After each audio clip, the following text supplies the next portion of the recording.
The Food Service Exchange presents.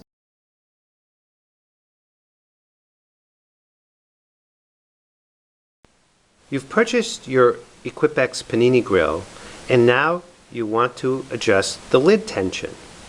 It's a very simple adjustment, and we're going to show you how to do it today. First, unplug your Panini grill. Next, with a screwdriver, lift off the spring cover at the rear. Now occasionally the spring cover will have two screws at the back which need to be loosened up before you can remove it.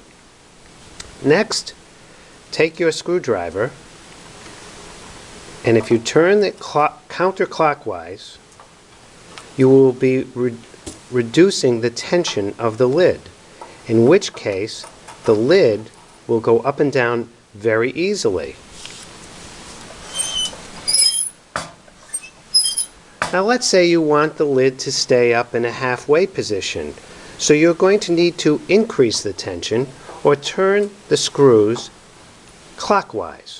And there are 4 screws, 2 on each side.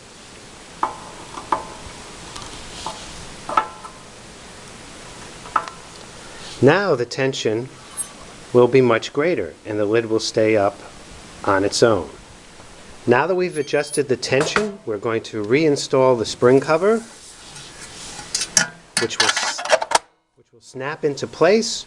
We're going to plug in our Panini grill, and it's ready for use.